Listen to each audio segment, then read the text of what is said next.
Hello, everyone, and welcome to another episode of DigiChem Dialogues. I'm your host, Jay Bhatia, founder and CEO of Agilis. At DigiChem Dialogues, we bring together industry leaders who are helping shape the future of the chemical and materials industry through practical innovation, not just by talking about what's possible, but by sharing what is actually working. And today's topic couldn't be more relevant.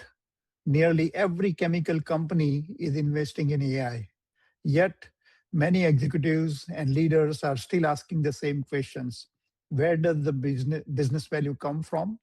And how do we turn AI ambition and investment into a measurable ROI?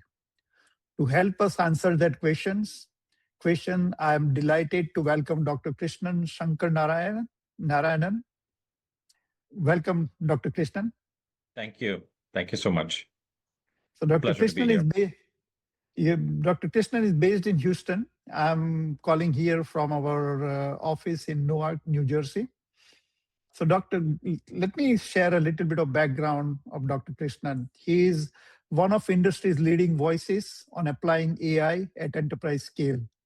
He holds a PhD in chemical engineering from Princeton University and has spent more than 2 decades leading digital innovation across both industry and academia. After 12 years at ExxonMobil, he spent another 12 years at SABIC, where he led digital transformation initiatives across multiple business functions. Today, he teaches AI for engineers at University of Houston, which is his home ground. And also he teaches how to make AI transformation work for executive leaders at Columbia University. What makes Dr. Krishnan's perspective especially valuable is that he has successfully bridged strategy, technology, and execution while helping organizations move beyond AI pilots to deliver measurable business value. So Dr. Krishnan, welcome to DigiChem Dialogues. It's a pleasure to have you with us. Thank you. Thank you so much, Jay. So you have had the unique opportunity to view AI from multiple perspectives. As a chemical engineer, a technology leader, an executive driving the enterprise transformation. And now as an educator, working with the next generation of engineers and business leaders. So let me start with this broad question. Where do you think chemical industry is today in its AI journey? And are we beginning to see some meaningful business value, or are most companies still experimenting? No, thank you. That's really an excellent question to get us started. So I think if you look at overall industry, right, there's really a curve which you have, and I'll call it an S curve. You start at zero value, zero implementation, it goes up and then it plateaus out. So if you look on the right-hand side, you look at companies which are fully AI native, right? Companies such as Anthropic, for example, or Google and Apple to a certain degree, right? AI is fully embedded into their business models, and that's the way they make money. If you look on the left-hand side, you have very traditional industries which were born before the age of AI, maybe before even the last industrial revolution, and they have just sort of kept up. Chemical industry is something which came during the last industrial revolution. It's only about 150-ish years old, oil, gas, chemical industry. But if you think about it, it's actually a fairly high-tech industry. Even though people don't associate it with tech, it is actually very high-tech. You deal with extreme pressures, temperatures, and you manage to do things which are very, very complicated. So there's a lot of technology involved in that. But now if you take a step back and say, how much of AI is really getting implemented, it's not quite there yet. And the reason is very simple. The scale of the industry is enormous, and the level of conservatism is very, very high.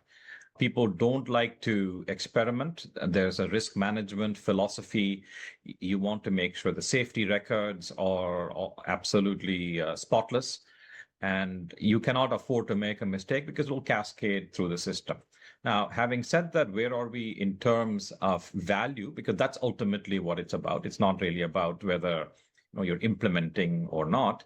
it's coming, right? And I think we're at the cusp of going from experimentation, disciplined experimentation, to getting large enterprise value, but there's still a long path to go. If you look at it and you look at public statements by some of the companies, they'll say, hey, we are implementing AI here, we are saving or making X billion dollars. So it's happening. 5-6 years ago, totally different picture. Nobody knew.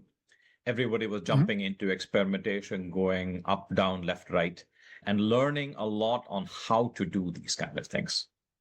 But I think we're definitely at the cusp, and depending on which company you're in, you're farther along that journey or not. But everybody is seeing now some value come through. Absolutely. Great.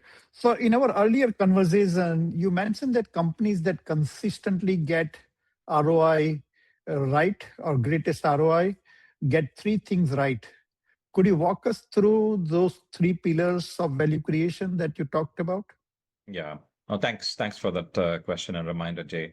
So really, this is a lot of this is really experiential, right? And as we were moving through the portfolio, we were like, okay, how do we execute these things? How do we get the adoption? How do we get the value? And it boiled down to three pillars that are very important. One is and I'll call it the widget. No disrespect meant to the AI, but the widget needs to work. Okay. And this is something we are pretty comfortable with these days, because there are so many vendors out there who can provide really good solutions. So the widget will most likely work. And what I'm also putting under that in terms of the working of the widget is that whole monster of cleaning up your data and having your data house in order. Just for simplicity, I'm putting it there. Otherwise, the widget won't work. Now, the widget needs to get used by the people. So this is your change management. If people don't use it, and you have a working widget, you're not going to see any value. But the most important thing is if you're using it on the wrong problems, right? So it has to be it has to be applied to the right problem. So this is the strategic imperative. That's where you get the value. And once you select the right problems that are aligned with your strategy, everything else will follow, because then you'll see the organization will line up for change management. You'll get a push from the top, you'll get the suction from the bottom, and people will naturally gravitate toward, whether it's in-house or leverage or whatever it is, to the right kind of solutions. Or you'll say, this is not suitable for AI. And that is actually a learning that the industry has gone through, that you need to have these three elements. If you line them up properly, it will work. If you only focus on change management, but you're doing the change management on the wrong kind of things, you get 100% adoption, but then it's on the wrong problem, it's not going to move the needle. If you are working on fixing the AI and the AI is not the right AI, it's the wrong one for the problem, it won't work. And again, we went through this the hard way. When I had the portfolio first, I would have every project I had would be called AI for, okay, or AI powered something. That's not the right way. So the business has to lead. These are basically business-led problems. And why does the business do that? Because that's the right for existence for a company. You solve those problems, you get a competitive advantage. And AI is simply a tool to do that. Sometimes it's AI, sometimes it's something else. But those, if you have that overview and these three pillars right, you will be able to make the money and derive the value. Great. So basically start with the business problem, choose the right problem to solve, and then that will take care of adoption, because adoption is one thing that companies struggle. That is the second pillar. And the first one is laying out a good foundation for AI to work. Exactly. Laying out the foundation and making sure you know, okay, what AI to use. And even there, you can see an evolution in the whole industry. Everyone started having huge teams developing their own AI.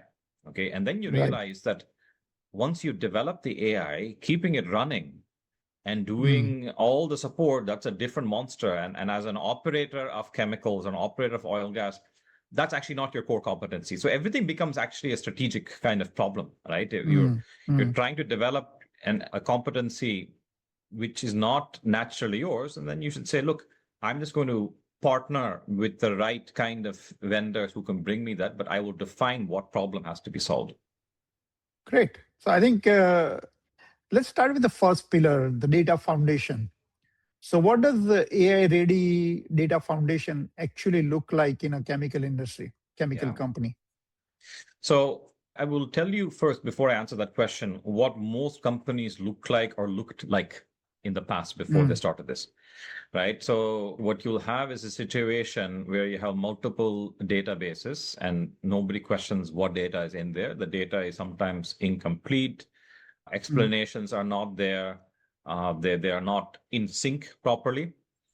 And then you have what you call OT data which comes from the plant. You have data in SAP enterprise data, and then you have other things which are even harder to really contain.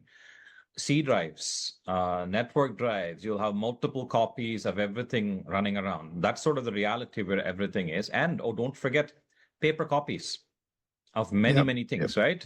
The industry is old, so you will have old copies of things. If you're lucky, they're digitized, meaning there's an electronic representation. But depending on the quality of how the digitization worked or the quality of the actual drawing, right? You're going to have a problem. And if you look at heavy assets, what was built 10, 20 years ago is probably not what's running today. So did anybody update the drawings? So do you actually know what you're running? So that's sort of the situation you have, right? Now, if you are AI ready, the foundations are, I would say, spotless. And it takes a lot of time to get that to be done right. But you'll have one or two systems. You'll have federated data, and you'll have pipelines which are fairly robust. And then if you look at the quality of the data itself, it is high fidelity, and you can actually use it for your models without doing too much of what they call wrangling, et cetera, et cetera. And whether that's Databricks or Snowflake, that doesn't really matter. These are sort of more of a philosophy that you have everything in place. Now, having said that, I think, and by the way, for the business related pieces, you need to have your SAP, right? Also, so you will have 2 or 3 systems, no matter what you do. You cannot really merge them in one. And you can spend time on that, or you can take a different approach, say, I'm going to federate it, take copies because you don't want to get write backs, all those kind of things. But the data needs to be clean, and people need to be saying, okay, I trust the data, which means from that, there's a whole governance, right? Who actually owns this data, right? And that's not a joke. So if you're going to use the data, somebody probably has to sign off on that. If there's no sign off on the data, then maybe there needs to be sign off on the data, because depending on how you're going to use it, especially if it's financial data, right? Then is it corporate finance or it's the business? Who owns the data? So all of that needs to be clear, and that maturity needs to bubble up. Is it going to be there from day one? No. But as you start asking questions, right, you will put those frameworks in place. But that's what I would say a fully mature organization is. And there are cases of industries or companies in the industry which started their journey 10 years ago. So they've been putting a lot of time and effort on that, getting the foundations right. Welcome to our world. This is what we see when chemical companies, they want to jumpstart the AI or digital transformation. And if they haven't or not willing to put in the grunt work of cleaning up the data, it can go only so far. Because there are a lot of, AI doesn't understand the context. So let's say if you have a duplicate copies of the documents or duplicate multiple products, it's a nature of business. Companies grow organically or through acquisition, and you have multiple systems, same product records or supplier records exist multiple times. And unless and until you have cleaned up, organized it, structured it, harmonized it, contextualize it, because when it comes to product, right from the origin of the raw material source to the where the product gets sold, that you need to build that context. And without that, AI doesn't understand the context, and you're not going to get reliable output. And as we say, like you said in the beginning, it's a conservative industry. 90% accurate output doesn't make a cut. It got to be 100% right every time before you put that AI tool in the hands of your business team, and even more so if your goal is to put that AI tool in the hands of customers. So my follow-up question on the data foundation, many executives assume that they simply need better data. In reality, where do companies typically fall short? Is this like what you mentioned, is the data quality, the governance, integration, building the business context, or are there other things that also matter? How Yeah, I does an think, executive know that where their organization is truly ready for AI versus yeah, just having lots this of is data? the $1 billion question. I was going to say $1 million. It's actually not. It's $1 billion or more question. See, if it depends who surrounds and who advises this executive, right? Mm, If they listen to the data experts, the data scientists say, give me more data, never have enough data. And they are mm, right. Okay. If you listen to the people who run the business and the CFO who writes the check, they'll say, I need to see the value. mm, So the truth is somewhere in between, right? It is good enough to generate value. And then you have the momentum to go fix more and more and more things. Because right. let's do a hypothetical experiment here. Suppose I have perfect data system, everything is perfect. Okay. And then I'm running something. Now, somebody may come up with this brilliant model, which needs some extra data, which Mm, historically I have not been measuring. I have not been capturing mm, it. Then what do I do? mm, Right. So they were mm, ready beforehand. Now the model is so much better. It needs more data, but there is no data to feed it. What do I do? So because of that, you have to take a very pragmatic approach saying go forward position, go backward position. So how much effort do I want to spend on fixing my old data from a quality perspective, or maybe redoing some of those things, if possible, right? In certain cases, you can mm. redo. In certain cases, you cannot, right? You cannot go run a commercial unit just for fun, right? You don't do that.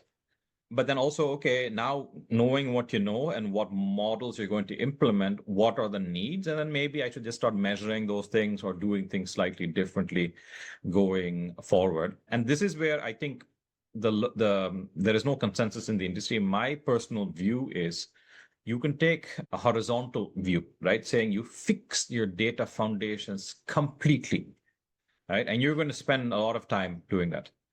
The problem is the clock is ticking. The CFO is getting impatient. He or she will say, I gave you $1. Where's my $10? Right? I gave it to you in the morning. Yep. Give it back to me in the evening.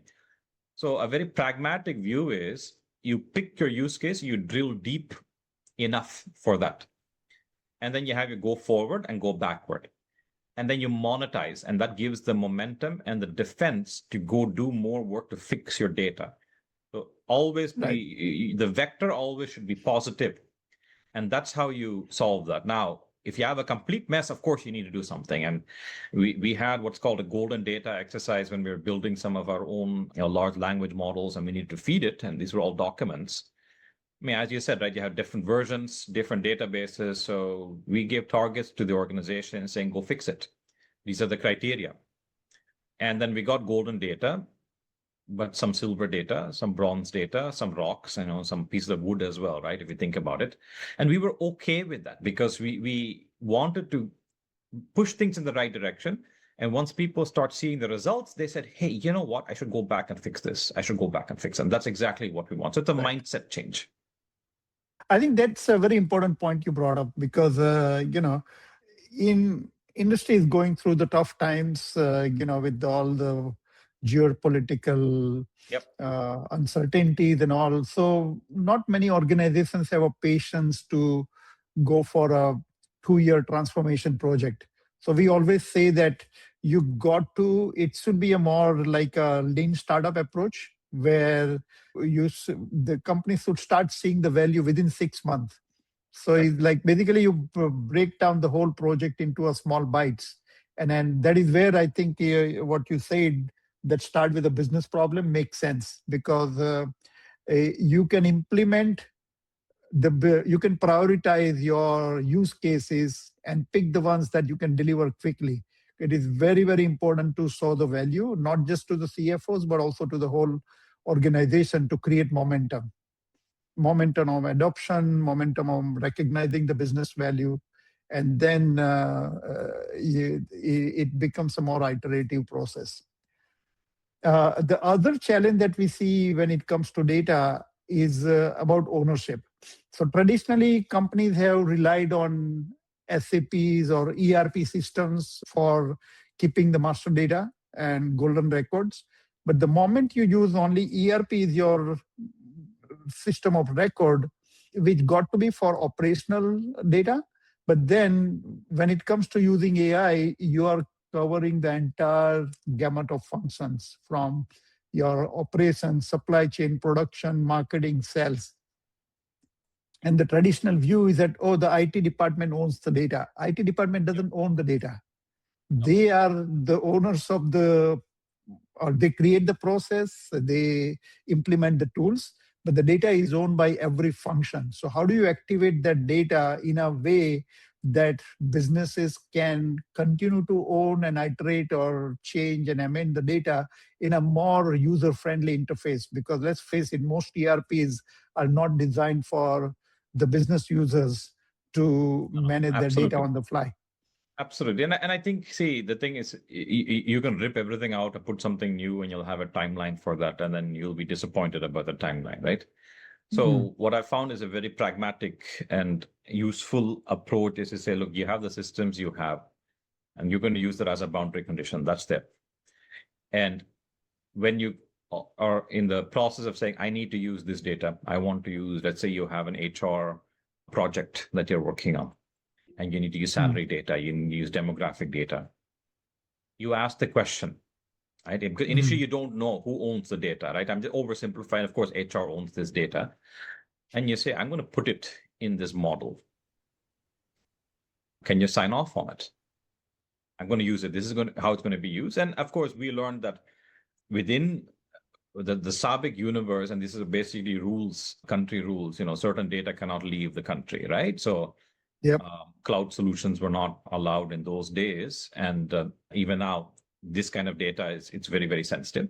But it said, okay, it's going to reside within our system. Okay, it's all within the SABIC universe, but we're going to put a model on top of that. Are you going to sign off on this? And then that person will say, no, go talk to that person. And that person will say, go talk to this person. So we force that decision. So then we have to walk it up, right? And then suddenly you have all the executives. At some point, the CEO has to say, well, this is HR data. You own it. As the HR leader, you own it. But there is a legal implication. So you need to have somebody who talks about privacy law, and then you need to define that. GDPR. And from that, there are system requirements which flow, right? In terms of what does a system need to satisfy to safeguard that data. So that's how we do it. If it gets to commercial data, it's the same thing, but then it also, and I didn't really say that very explicitly, there's a risk assessment which goes with it, right? If it goes somewhere, what is the risk? And then you have to make sure the risk is in an acceptable band, right? So you look at all of these things and say, you're doing risk assessment, but this is something that as an industry, we're very comfortable with, right? We risk assess it and say it's here, and this person needs to have the sign-off authority on this. And then you have to make sure it's documented. Right. And this is, and then because you have to create these processes now, because people in the past, they didn't worry about it because you're not using the data for anything other than the normal things. But now you're using it for salary. Maybe you're using it as a recruiting tool to predict, or maybe you're trying to calculate attrition, predicted attrition, or maybe you are looking at sales forecast, price forecast, maybe it's formulation data. And so at some point, these things become, the crown jewels for a company. And that's why they'll put requirements, sign off, but they'll only sign off if somebody else says, yeah, the data is secure. So it becomes a dialogue between IT security, who will say, okay, you're giving me these requirements, HR, legal, business, and depending on what the data is, there's a check mark or no check mark. But that whole process has to be basically created as you go along, right? To do that because you haven't used the data in the past. All right. Great. Yeah. Let's move to the second pillar, the change management. So in your experience, is the bigger obstacle usually the technology or the organization? And where does it most commonly break down? I think the organization is probably the bigger one compared to the one we just discussed. And the reason is people feel threatened. Right? You talk to any function, you'll have SMEs, and they'll say, "You're bringing me something. I know how to do it. I've been doing this for decades." That's one thing.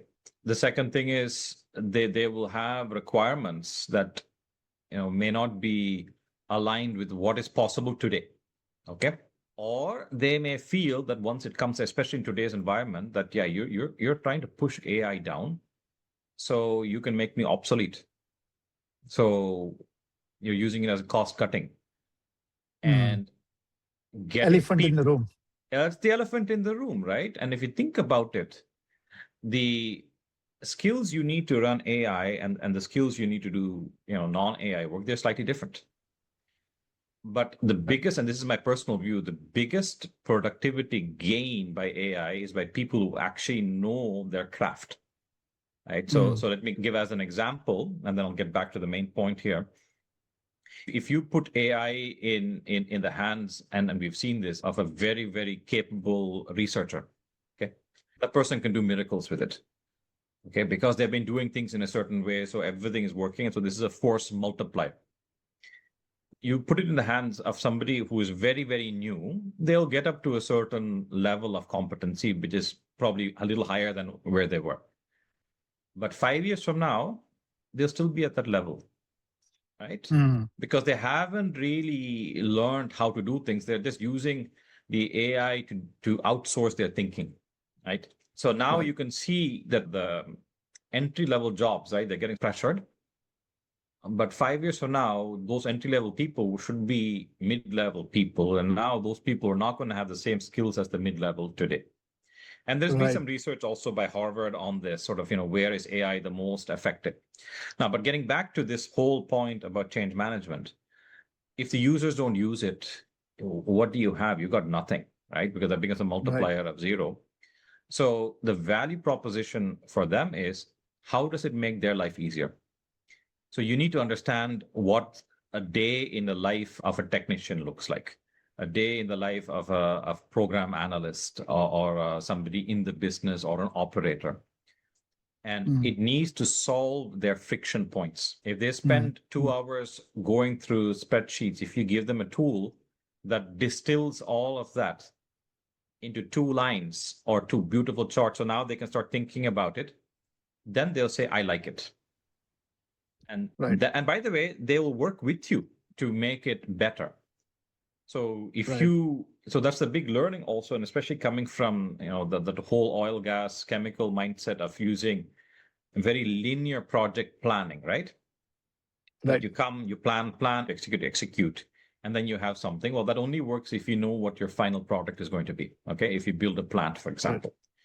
If you're building something with AI, in a sense, you're building some software, right? Or you're building a tool, but at the onset, you don't know what the tool is going to look like, right? I mean, I may have a vision of what it should do. The person who's going to use it will say, well, you're putting the button in the wrong place and you're having me click 5 times. I don't want to click 5 times. I want to get something like this. And this is the kind of insight I want. So you need to pull them in when you're doing the development. And then software industry has got this down very well. It's agile, right? You do this in an agile way. So you iterate. And of course, the learning for our industry is the first time something comes out, it's not perfect, right? It's a skeleton. It's something that upon more and more iterations is going to create that business value. But who understands business value? It's the people who are going to use it. So if you pull them along, and you have to pull your worst critics with you, the people who really love to throw rocks at you, and you have to say, you're on my team now. You're going to help me. I need some time from you. Okay. You hate it here. It's not working. So tell me, how would it create value for you? So then you're trying to refocus from the enterprise value to how is it solving your day-to-day problem? That is very, very critical point that you mentioned, especially in a global enterprises, and especially when it comes to AI, because it is already directly impacting people's job and how they do the work. So that communication of the purpose, motive, mission, outcome is very, very critical. So in your view, whose job it is to communicate with the right context? Is it the project leader? Is it the executive leadership team? All of them. This is a brilliant question. It's actually all of the above. Yep. See, generally, change management is viewed as, well, you're building the product, it's your job to do that. Okay. Or they'll outsource it to a group called change management. And where the change management group resides, that's a function of the organization. Maybe it resides in HR, maybe it resides in IT, maybe it's outsourced to somebody outside the company. Right. But if you do that, then nobody owns the outcome. So whoever, again, so this is where when you design everything, the owner of the outcome has to be very, very clear. So the owner of the outcome is the business. Okay. So the business needs to own the outcome because they're going to sign off ultimately on the financial benefit, which means they need to sign off on the utilization, right? That they want utilization.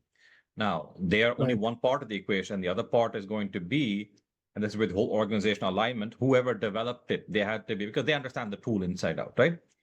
And then whether you call this the AI team or the embedded, doesn't matter. But unless this is aligned with what executive management wants, right? But the visibility of the AI needs to be at the executive level, needs to be high graded. Right. That's not there, it's not going to happen. So the executives need to talk about AI as an enabler. Just like in our industry, when people talk about safety is everybody's business, right? So AI should be everybody's business, right? You should become data centric. You should become AI. So everyone has to have a stake in that. Right. So it also makes a business. The biggest risk the businesses run is classifying these projects as an IT project. And then everyone thinks that this is IT department's job. And once the tool is ready, that's when I will evaluate and see if it's helpful to me or not. But the right way to deal with, implement these tools is starting with the business problem and onboarding the users and your most critics, like you said, early on in the process, so that you can not only improve the tool and the outcomes from it, but also onboard the users while you are implementing. Because if they are involved in the process, they have a skin in the game, they have ownership. So you also address the ownership problem, adoption problem, challenge. And then no matter how great the tool is, if there is no adoption, there is no ROI, as simple as it is. So it in fact makes a lot of business sense to start with the business problem and involve the stakeholder and the users from day one. And that is why getting a visibility through leadership makes sense. Exactly. And you're hitting the nail on the head. If you look at most companies today, a lot of the digital transformation, the AI initiative, they reside with AI, with IT. And that's because people have not figured out yet, because it's new, where should it be? So if you don't have it, right, with IT, right? So what happens is everybody will create their own system. You get a shadow IT and you create a different host of problems. If you keep it with IT, then you centralize, but people don't take it seriously. Right. As you at the point you made, people will wait for it to be completely ready. And business will say, well, I want this. And they go through a requirement process and it's going to be completely linear. It goes into the queue. And by the time, the teams get to it, 2 years have passed or 1 year has passed, technology has gone 4 generations. So again, in my books, you need to have a close tie with IT, but it needs to be business driven. And that's simply because if you think about it, right? And I think this is the biggest distinction in our industry, energy, chemical, and oil and gas, you have people who design the plants and you have people who run the plants. There are 2 different skill sets. And generally, IT is very good at keeping things running. They know exactly how to keep things and keep the assets secure. Designing a lot of the new AI applications, it's very much business driven. Because that's the problem, right?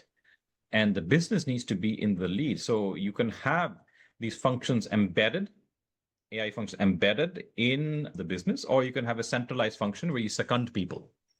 That's another Right. model that exists. And in my view, that's having a centralized model with a close tie to IT makes it work. Or in at the minimum, you need to really define who in IT owns what and who in Right. digital owns what. Right. But then digital needs to be not, again, it should not be a separate group of people who only speak AI, right? It has to be people Right. who speak business to understand that. Yeah, and also in a large global organization, IT or the system owners also have a responsibility to make sure that whatever they implement is scalable Yep. to the whole organization. It cannot have a, like you said, shadow IT where every business unit does their own things, and then ultimately all the business outcome, business results needs to be consolidated at a group level, at a high global organization level. Plus, you are also running the risk of creating a suboptimized, insecure systems if you have a disparate systems running in parallel. So Absolutely. both IT, it starts with the business ownership, but IT also has a pretty big role in making Absolutely. sure that you are investing in the right tools, right processes. And this is the reason why it is so complicated, right? And why it takes so Right. long, because to make impact with AI, you need to understand IT, you need to understand business, you need to understand strategy, you need to understand change management. Yep. Those are the sets of competencies you need, and you need to be able to switch back and forth to make sure you got something, right? Great conversation. We can go on and on, but let's move on. So your third pillar, the most important one, is selecting the right business problem. And you said in very early on that if you choose the right business problem, it will act as a magnet in onboarding the users because it is really solving their challenge. And but still, despite this is pretty intuitive. At the end of the day, these are all for-profit business organization, business-focused, business-centric organizations, and still many companies make the mistake of starting with the technology rather than business objective. Yep. So my first question is more like why is that such a common mistake that happens repeatedly, even with the large global enterprises? See, it is on the one hand because there is you don't want to be left behind, right? It's FOMO, right? Fear of missing out. So if you go back 5-6 years, right, the beginning of sort of when chemicals, oil and gas started getting into AI, and I know there's some exceptions which started 10 years ago, okay, but this is sort of that time period. A lot of it was motivated by, first of course, you got the enablers, right? The data is there. You have an explosion in data. You can get data from A to B. Compute is getting cheaper, et cetera, et cetera. So it was a natural moment to start running into these things. But the other thing is, hey, my competitor is getting into this. Yep. I should also get into this. Otherwise, I'm going to be behind. So it was not necessarily about getting a strategic advantage. It was about making sure you don't have a strategic disadvantage. Okay? Because if somebody else is doing all this, and I'll call it self-improvement, right? With AI, if I don't do it, by definition, I'm going to lose, right? I'm not saying that they're going to win, but I'm going to lose because I'm just going to be doing things the old way. Okay? So a lot of questions which come in, and they usually come through the C-suite or board. Let's figure out what to do with AI. Go figure out something to do. Or, hey, what's our Gen AI strategy? Right? But that's actually the wrong question to ask. But it's motivated by these guys are doing it. Why aren't we doing anything there? Okay. And this is one of these things where you say, okay, there's waves of technology which come, right? And as you jump on that wave, and then you need to surf the wave, right? Otherwise, you're going to end up crashing in the rocks. But otherwise, you're just going to stay where you are. So the reason is that because this is so complicated, people don't know, right? Because AI can do so many things. So what do you want it to do? And the other thing is that usually it goes the way of it gets delegated to someone who will just use it as a toy project and maybe grow a group around it. And depending on their background, if they came from IT, they'll focus on getting all the systems enablers, and then they'll start saying, hey, I've got this really cool tool what can I do with it? Right. But I'll be honest, even I went through that learning, right? Say, okay, what are we going to do with AI? It's like, oh yeah, okay, we can do AI for this plant, AI for that plant. But again, this is sort of a learning you go through and say, no, that's the wrong question. What is the problem people have? Maybe there is I'll call it very bluntly, a hand solution for this, right? A paper and pencil solution. And if that's going to be faster and better, why do I need the AI solution to do this? So a lot of it comes from, okay, you give it to someone, they're eager to show you results. So they jump on something that plays to their comfort zone. And the other thing is, see, strategy is very easy. Strategy is very hard. Okay, because strategy means you have to mobilize the whole organization. So the second question which gets asked there is, what is my AI strategy? So I'll just go and have a controversial opinion. There's no such thing as an AI strategy. AI is an enabler for your corporate strategy. Exactly. Yep. Because again, this is the hard way we learned it, right? So we have a strategy statement, but then we fall in love with our AI strategy statement, and we concoct KPIs to go with that, to support that. And then we think that we are really moving in the right direction. But the CFO, he or she reins you in and say, okay, where's my return? And if you don't answer that question, or you cannot answer, then you've solved the wrong problem.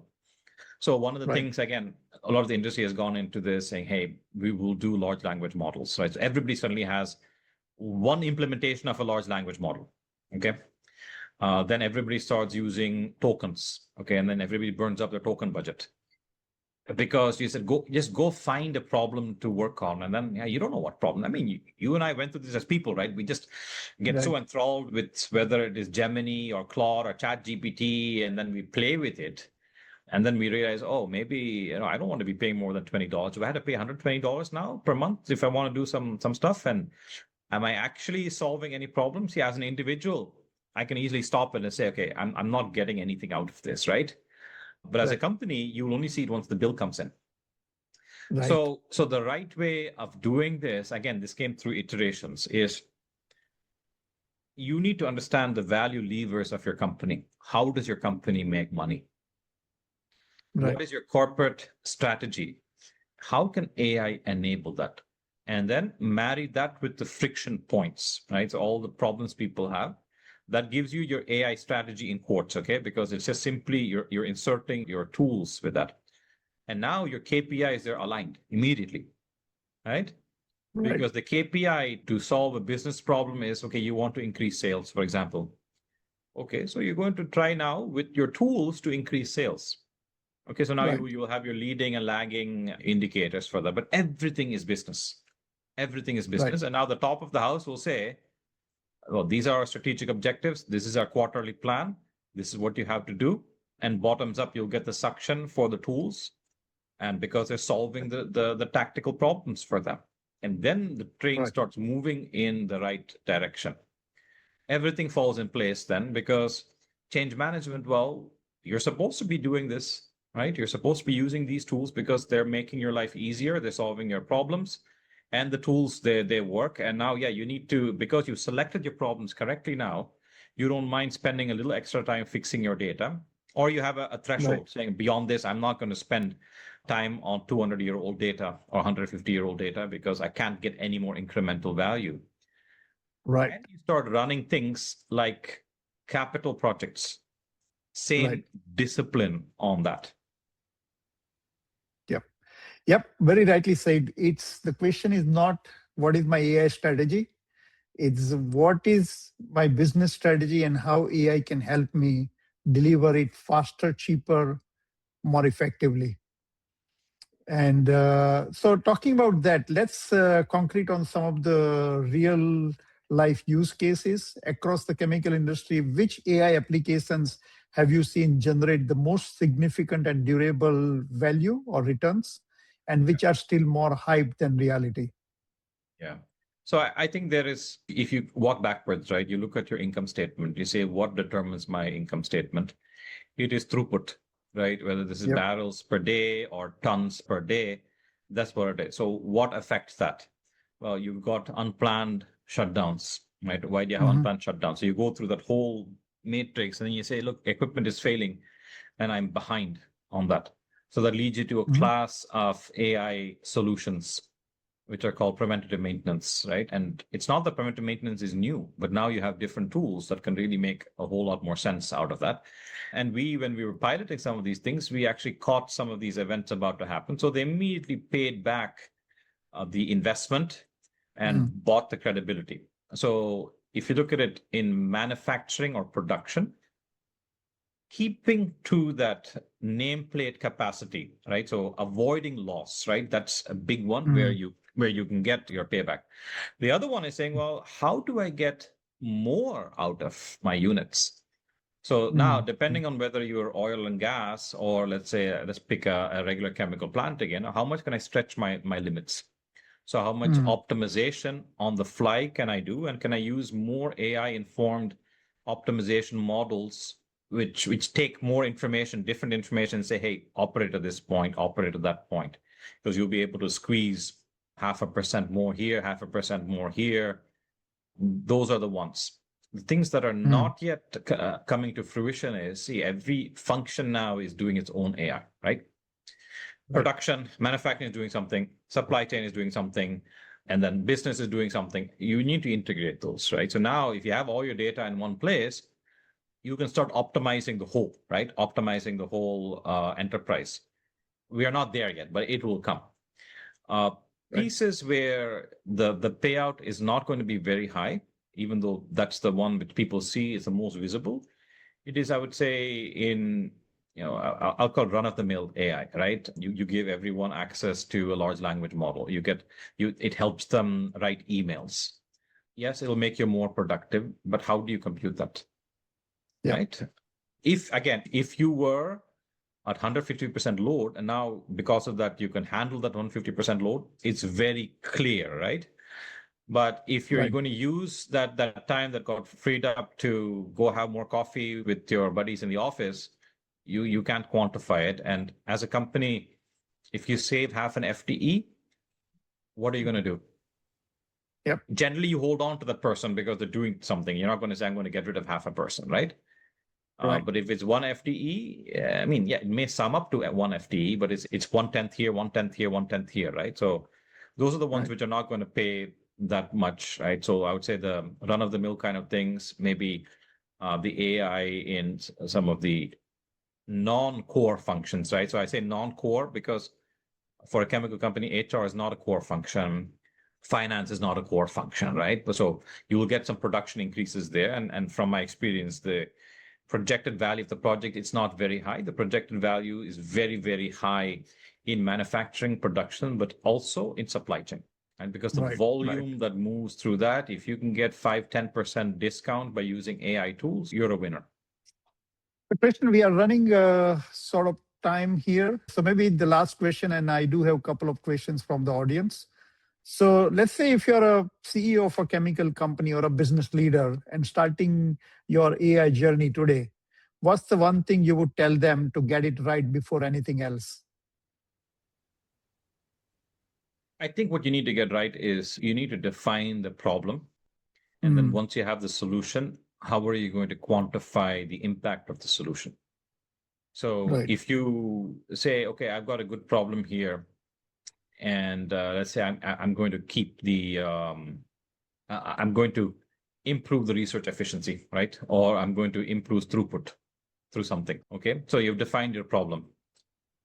And then once you get that increased throughput, if you have not agreed with people on how you're going to quantify it, against what baseline, and who's going to sign off on the value, nobody's going to own the value, or people are going to say, well, yeah, but that's you're comparing it against the wrong baseline. So all of those things. So a lot of effort has to go into the planning before you even spend a single dollar on either developing an AI solution or bringing it in-house. What am I going to do? And once I have it, how am I going to take it? How am I going to quantify it? So all of that needs to be agreed upon. And that's really a strategic exercise. Right. So it all starts with the strategy, and then it comes out, okay, how are you going to metricate now your solution works? Are you just going to look at how many people are using it or how many times they log into the system? So all of those discussions have to be held upfront when people are not biased yet by the outcome, Because sometimes when something comes out, and you just imagine this, right? This is where the change management and the fear comes in. You brought a solution in, and suddenly it increased uptime of a unit by 200%. Are you saying that the people did not operate the unit right before you came in? Because that's how it can be interpreted, right? And then they'll push back. Yep. So how you agree on all those things, and then, but if you made them the owner of that product, then they'll say, well, they figured out yet another way of doing this. But otherwise, you were the AI group, and then you made people look bad, and nobody will sign off on your value. So all of those discussions have to be upfront. Great. Very interesting conversation. We can go on and on, but we have let's get in a couple of audience questions. And as we said in the beginning, please drop in your questions on the chat line. I do have a couple of questions. Let's get it right in. So the first one is, if you had to name one metric that executives should track to know whether an AI investment is actually working or not, what would that be? What metrics would that be? So I think the ultimate, I'll call it the lagging metric, right? Should be your EBIT or NPV, right? So, or cash flow, right? So a financial metric, because that is the one which justifies your investments into all of these things. And that is what you have to measure. And if you're not measuring that as one of the metrics, then at some point, how do you defend all the work you have done? And then from that, you have to then go down that whole Christmas tree and say usage percentage, this and that. But quite honestly, investors don't care about usage percentage of your tools, right? They care about how much cash did you make them. But also, let me put a follow-up question on that. It's also inherently complex to measure an EBITDA impact on a particular initiative or a tool in a complex world, because there are so many divergent forces are at play on the EBITDA level. So how do you segregate the impact of your AI investment versus everything else that goes on? Yeah, again, this is the $1 billion question, right? So that's why you have to have those conversations up front saying, this is how we're going to measure it. And this is how we're going to deconvolute other things, right? So, and in certain cases, you cannot deconvolute. It's known, right? So then you have to agree with whoever the owner is, right? Or which business is like, hey, we're going to give you this thing, or you're buying it, whatever the mechanism is, right?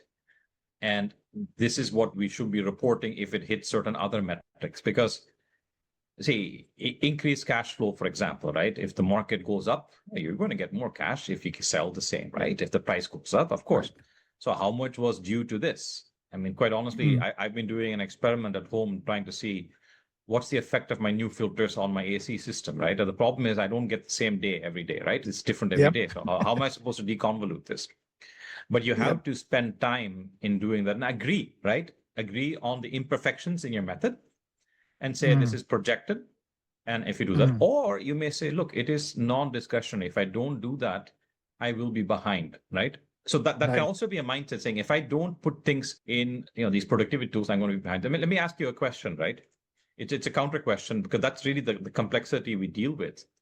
What is the return on using Word or Excel? Yep. There was a time we didn't use these tools. Yep.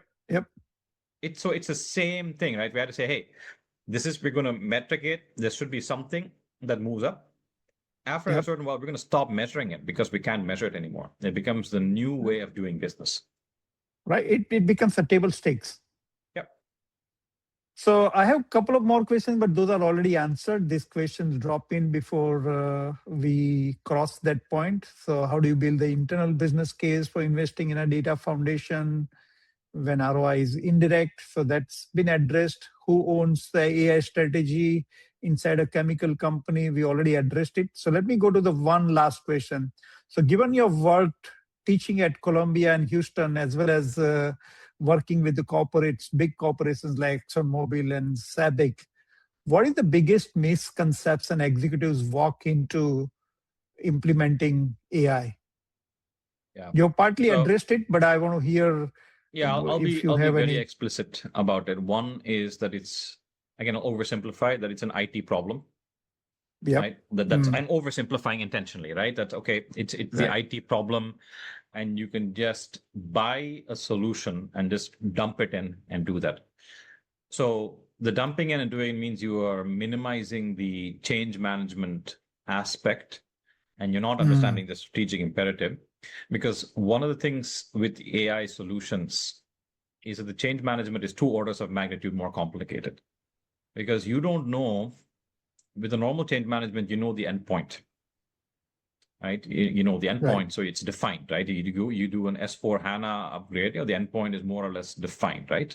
Here it's not. So that's 1 order of magnitude more complicated. The other one is you don't know if it's going to work perfectly, right? Because it's somewhat probabilistic depending on what you're using.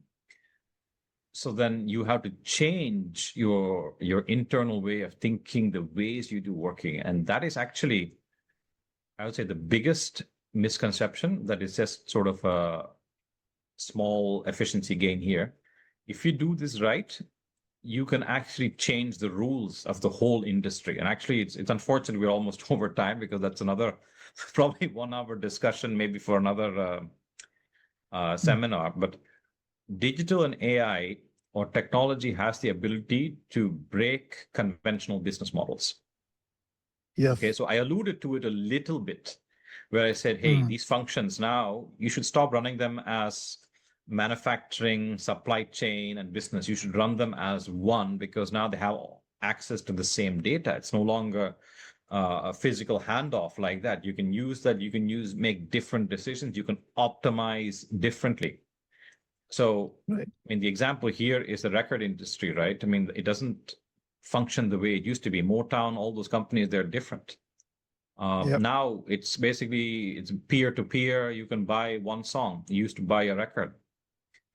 Right. Why is that? Because technology enabled it. So really thinking about how to inoculate your industry against a digital disruption is something the C-suite should be concerned about.